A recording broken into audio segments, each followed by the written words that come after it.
What's up guys, it's Rowan here from AOSTV. One of the questions we've been getting a lot is, will COVID impact my chances of getting an offer for my dream university course? And one of the stories that's sort of going around is this idea that, well, if there's no international students coming to Australia, that means universities must have more places for domestic students, and this is going to mean that it's going to be easier to get into university, right?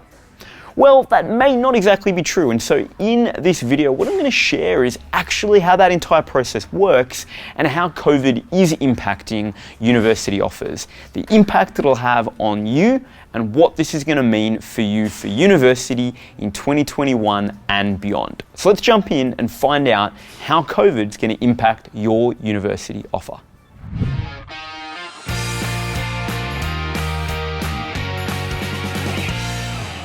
So the first thing that I need to clarify is that the number of places for domestic students in universities in Australia is actually controlled by the Australian government. So it's not contingent on how many international students come to Australia. So the only way that we can therefore get more spaces for domestic students is if the Australian government increases the number of places. Now these places are called Commonwealth supported places, or CSPs. And basically it's where the government provides funding to the university for domestic students, which makes it cheaper for you as a student to attend. So it means that you're not needing to pay full fee to go to that university.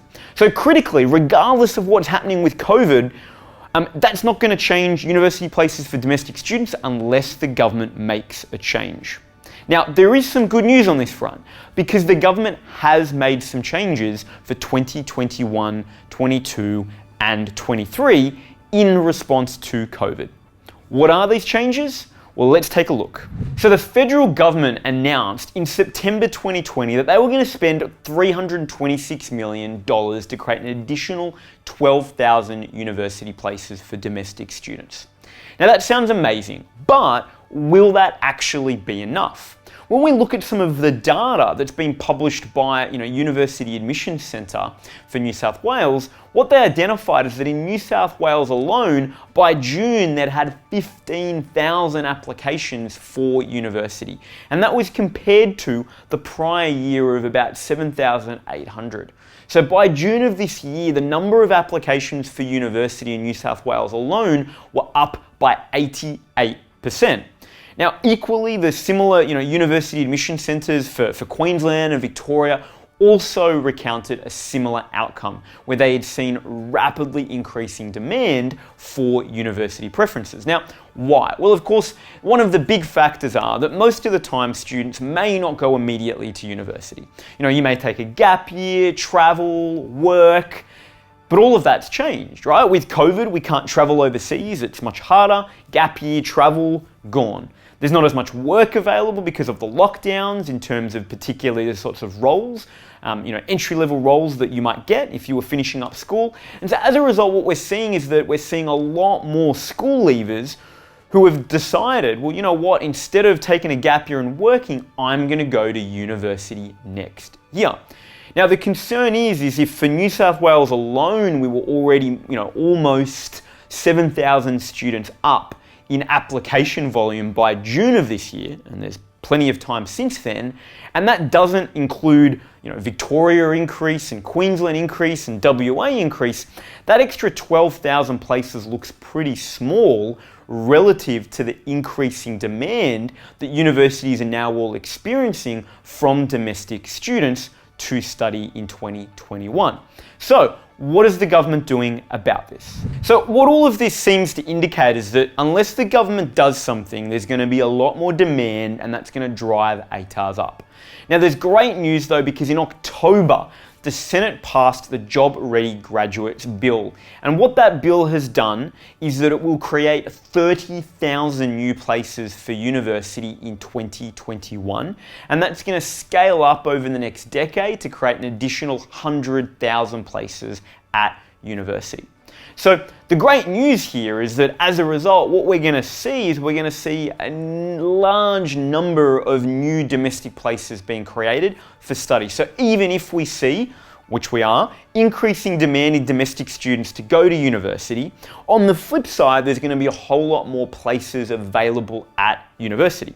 So what this should mean is, if we look at it, really the hope is that the increase in demand is balanced out by the increase in supply, and therefore we don't see too much of a change in the typical levels of competition to get into courses, and so therefore we shouldn't see, in theory at least at this point, too much of a change in ATARs from last year and prior years to this year, despite COVID. Now, in saying that, there is a little caveat here, and the caveat is that as part of the Job Ready Graduates Bill, the government has also guaranteed university funding for CSPs, Commonwealth supported places. Now, what that means is that the government has said, well, look, this is the total amount of government Commonwealth supported places we're going to set, and we're going to guarantee you as a university that you will get funding, assuming that all of those places are filled this year. Now, of course, here's the kicker: a university therefore may not fill all of those places and still actually get the full funding from the government over the next 3 years, so 21, 22 and 23. Now, the point of this is to say that therefore the universities aren't going to try to drop the ATAR and make a lot more offers below the guaranteed ATAR cutoff with a significant range, because they need to get domestic students in to then get government funding for those Commonwealth supported places to therefore offset any losses from international students. They don't need to do that because the government has guaranteed the funding. Now, of course, if they get the applications, they will take them, certainly, but what this shows is that there's actually no real pressure as a result of the guaranteed funding for universities to get a lot more relaxed and drop the ATAR and just, send offers flying to students in a mad grab to bring as many students to their university to limit any of their international student losses. So what this does mean is really we should see things balance out, and in fact, as we've said, it shouldn't see too much of a shift in ATARs. Although what we may see is some of the very popular courses may attract even more people disproportionately. So on average, we should see it balance out, but we may see that for certain courses, just by dint of the fact that there's going to be more students applying and they may all be attracted to this course, we may see some ATARs change there. But on average, we shouldn't see them shift so much. Now, the final thing here is that it's not all good news in some respects, because in return for increasing the number of places at university to 30,000 and up to 100,000 over the next decade, the government has also changed the funding model. And what that means is that courses are now going to cost more. Now, not all of them. So on average, it will mean the fees will increase by 7%, while government funding to universities is going to decrease by 15%. So practically, what does this mean? Well, let's look at a couple of popular courses. So for example, if you're going to do a law degree, the cost would go from about $11,300 a year to $14,500 a year. So you can see that that's roughly a 28% increase if you want to study law. But let's look at a couple of other ones. What about an arts degree, a media and communications degree? These are also very popular degrees. So these are going to go from $6,800 all the way up to $14,500. So we're going to see an increase of almost 112% in the costs for these degrees. On the flip side though, there is some good news here depending on what you want to study. So maths is going to get cheaper, from $9,600 to $3,900, which is about a 59% decrease in cost. And teaching will go from $6,800 a year to $3,900 a year, which is approximately a 42% decrease in fees.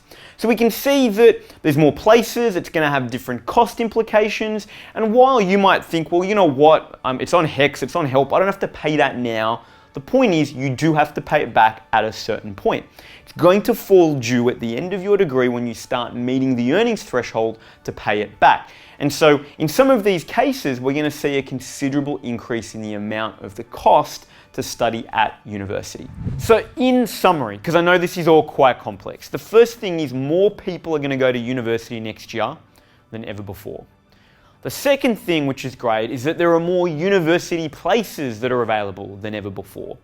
What this will mean for demand and supply, therefore, is they should balance out. And so the competition on average to get into your dream course should be pretty similar. In saying that, it's going to be a little bit lumpy. So there's going to be some courses that will actually see higher levels of competition and others with less.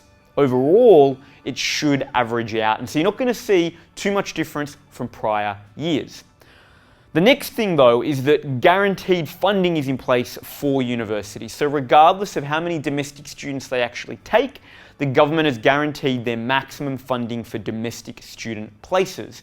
So this means the universities aren't going to feel any pressure to lower their ATAR cutoffs to attract students, because regardless of how many take the course, they've got guaranteed funding in place. So hopefully what this does is it makes it clear for you in terms of the overall results. Remember, the big outcome of all of this, though, is in return for additional places at university, the government has changed the cost of degrees. So your degree, depending on which degree you're going to do, could cost a lot more. And that's one of the key outcomes to think about, because while you won't have to pay it immediately, it's going to go on your help/HECS, and you're going to face a debt to repay when you finish university.